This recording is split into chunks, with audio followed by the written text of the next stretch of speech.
Irmãos do Grupo Espírito União Fraterna, é com muita alegria que hoje eu venho aqui dividir com vocês algumas reflexões a pedido da Lúcia. Eu espero que todos estejam bem, cuidando dos seus, e que em breve nós possamos nos reencontrar e nos abraçarmos todos com grande alegria.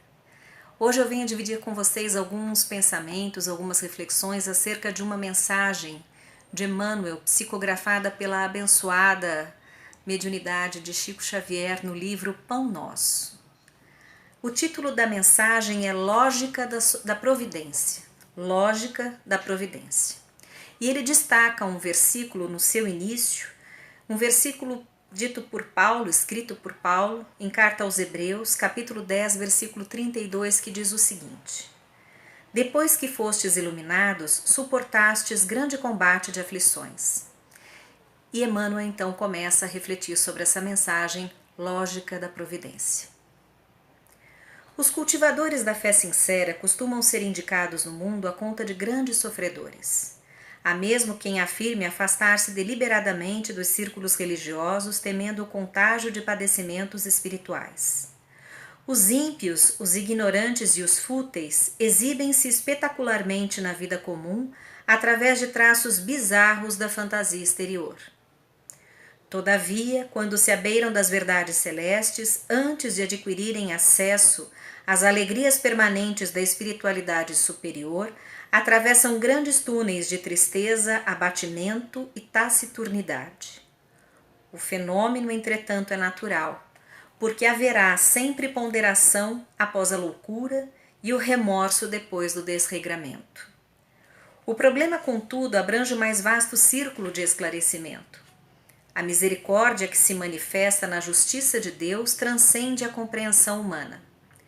O Pai confere aos filhos ignorantes e transviados o direito às experiências mais fortes somente depois de serem iluminados. Só após aprenderem a ver com o Espírito Eterno é que a vida lhes oferece valores diferentes. Nascer-lhes-á nos corações daí em diante a força indispensável ao triunfo no grande combate das aflições. Os frívolos e oportunistas, não obstante as aparências, são habitualmente almas frágeis, quais galhos secos que se quebram ao primeiro golpe da ventania. Os espíritos nobres, que suportam as tormentas do caminho terrestre, sabem disto. Só a luz espiritual garante o êxito nas provações. Ninguém concede a responsabilidade de um barco cheio de preocupações e perigos a simples crianças. Eu gostaria aqui de repetir 3 pequenos trechos desta mensagem que eu acho que resumem bem os pontos sobre os quais nós queremos refletir. O fenômeno, entretanto, é natural, porquanto haverá sempre ponderação após a loucura e o remorso depois do desregramento. Só após aprenderem a ver com o Espírito Eterno é que a vida lhes oferece valores diferentes. Nascer-lhes-á nos corações daí em diante a força indispensável ao triunfo no grande combate das aflições. E, por fim, só a luz espiritual garante o êxito nas provações. Jesus veio há mais de 2000 anos na Terra para vivenciar os seus ensinamentos, para nos ensinar a amar, para nos ensinar a sermos criaturas dignas do Pai que temos, um Pai de amor, um Pai de bondade, um Pai de misericórdia. Há 2000 anos encarnamos e reencarnamos, e a verdade é que moralmente ainda evoluímos muito pouco. Espiritualmente, evoluímos ainda muito pouco. Esse momento pelo qual nós temos passado tem nos dado inúmeras oportunidades de reflexão, de aprendizado, de ação. E aqui eu lembro da mensagem de José, no capítulo 19 do Evangelho segundo o Espiritismo, quando se fala a respeito da fé, ele nos lembra da fé ativa, da fé mãe da esperança e da caridade, a fé que é a base para a regeneração. Temos ouvido muitas interpretações nesse sentido, de que chegou finalmente o mundo regenerador, Pessoalmente, eu ainda acredito que falta muito para caminharmos nesse sentido. Mas a fé, indubitavelmente, é sim um recurso primeiro como base para uma regeneração moral, uma regeneração espiritual, uma regeneração social, mas antes de tudo, muito pessoal. E aqui eu trago a lembrança de uma frase do Leon Denis que diz o seguinte: para que se opere a evolução do meio, é preciso primeiramente que se efetue a evolução do indivíduo. Sem isso não há como nós caminharmos. Sem que cada um de nós faça a sua parte, a sua lição de casa, não há como nós construirmos uma coletividade de qualidade superior.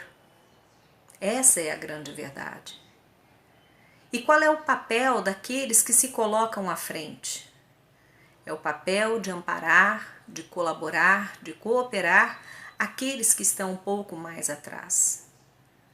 Afinal, o que importa não é o tempo em que nós iremos chegar, mas é que todos cheguemos a um final melhor.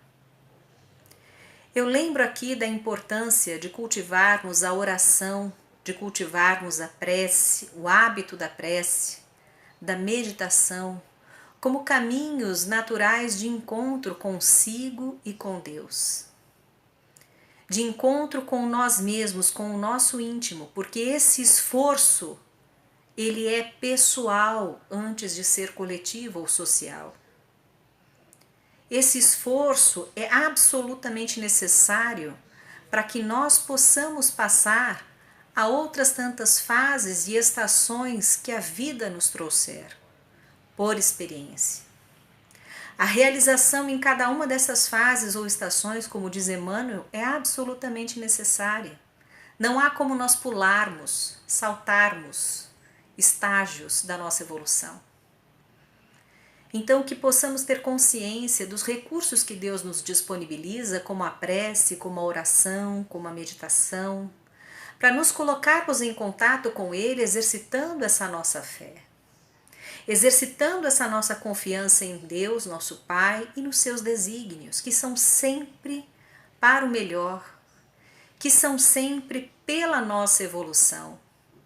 E infinitamente misericordiosos, Deus tem muito mais recursos de regeneração do que pode supor qualquer ordem humana, qualquer vocação, atividade ou trabalho humano.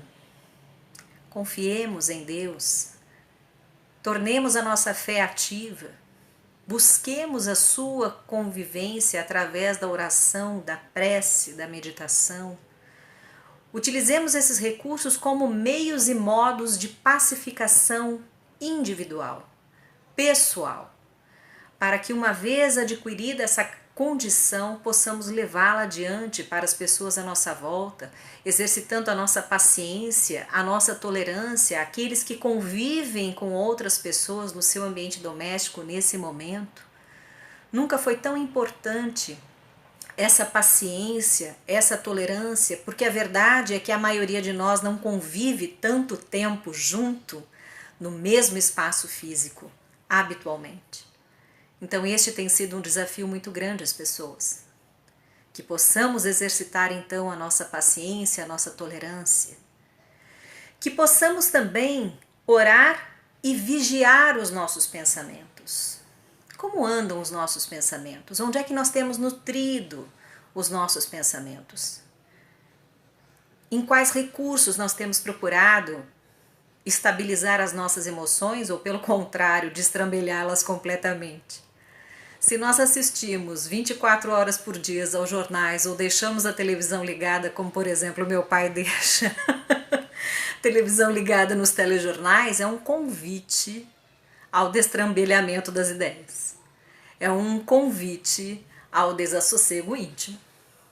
Agora, se nós buscamos recursos numa boa leitura, numa boa conversa, num bom vídeo que assistimos, um bom filme que assistimos, isso tudo, na verdade, colabora e contribui para o nosso estado íntimo, para as nossas emoções e, consequentemente, para os nossos pensamentos, para as nossas palavras e para as nossas ações. Isso tudo está encadeado dentro de nós. Então, onde temos procurado recursos para nos nutrir interiormente? Vigiemos, conheçamos, estejamos atentos aos nossos pensamentos. Estejamos também atentos às nossas palavras. Eu me recordo que cheguei a comentar, inclusive com os colegas, numa reunião virtual, que eu tenho tomado um pouco mais de cuidado quando eu faço algumas postagens pelas redes sociais, porque eu sei que muitas vezes eu sou uma pessoa crítica, e crítica não no sentido negativo, de desqualificar, mas no sentido mesmo de observar com acuidade, né? E eu tenho me policiado um pouco mais com relação às palavras. Normalmente eu já faço isso, mas agora eu tenho feito isso com muito mais cuidado quando eu vou falar a respeito de alguma questão política ou de alguma questão jornalística, porque eu sei que a pessoa que está do outro lado está tão desgastada quanto eu do ponto de vista emocional, que está tão cansada dessa situação quanto eu. Então é importante que nós tenhamos este cuidado. E acima de tudo a empatia, nos colocarmos no lugar do outro. E aquilo que Jesus nos ensinou, fazer ao próximo aquilo que nós gostaríamos que também nos fosse feito. Então procuremos ter esta atenção e este cuidado com os nossos pensamentos, com as nossas palavras, com as nossas ações, sabendo que tudo isso reverbera, tanto do ponto de vista energético, mas também do ponto de vista emocional, para dentro de cada uma das criaturas com quem nós convivemos ou que estejam à distância, mas estejam sintonizadas com aquilo que nós emitimos. Procuremos também atentar para as nossas necessidades, para as nossas tendências, para aquilo que é fácil para nós, para aquilo que é difícil, que precisa ser emendado, corrigido, que precisa ser repensado. E principalmente lembrando que ao lado de cada dificuldade, Deus nos disponibiliza uma consolação. Será que nós temos consciência desses recursos que Deus nos disponibiliza de maneira absolutamente mais do que generosa, caridosamente, misericordiosamente, para nós vivermos o nosso dia a dia? Então tenhamos consciência desses recursos e sejamos gratos, mas gratos de coração. Não da boca para fora, mas de coração. Gratos por todos esses recursos, gratos pelas oportunidades. E também lembremos do nosso papel como cristãos e como espíritas. Nos foi legada uma doutrina consoladora, uma doutrina maravilhosa que nos dá a condição de entendermos qual o nosso propósito na encarnação, qual o nosso propósito na Terra como espíritos imortais, que dá um sentido para as nossas vidas e que nos dá notícias da vida após o desencarne, que nos dá a esperança do reencontro com os nossos entes queridos, que afirma em alto e bom som que o amor jamais acaba, porque Deus é amor. Então lembremos do nosso papel também como cristãos, como espíritas, no nosso ambiente doméstico, quando estivermos em relações e contatos com as pessoas à nossa volta. Nesse momento, aqueles que têm um espírito voluntário como o meu, se sentem um pouco amarrados por esse momento. Mas que os recursos tecnológicos que se nos apresentam possam ser utilizados para nós também exercitarmos a nossa caridade virtualmente, de acordo com as nossas possibilidades. Todos nós podemos colaborar. Ninguém é tão pequeno que não possa dar nada de si, e ninguém é tão grande que não venha a precisar. Essa também é uma frase, agora não me lembro se de Emmanuel ou de André Luiz. Mas esse ensinamento é importante. Todos nós podemos colaborar. E procuremos ressignificar a nossa existência, o sentido da nossa existência e do nosso propósito neste momento, passando por esta experiência coletiva. E tentemos tirar as melhores lições desse período. Eu desejo a todos vocês muita paz, que consigam todos passar por esse momento desafiador como uma prova necessária para a nossa evolução, para o nosso progresso em conjunto. Eu quero muito poder abraçá-los dentro em breve e eu espero que tudo seja sempre pelo melhor, conforme a vontade de Deus. Confiemos sempre nele, nos seus desígnios, porque não há ninguém que nos ama mais do que ele. Um abraço a todos, fiquem com Deus. Até breve, se Deus quiser.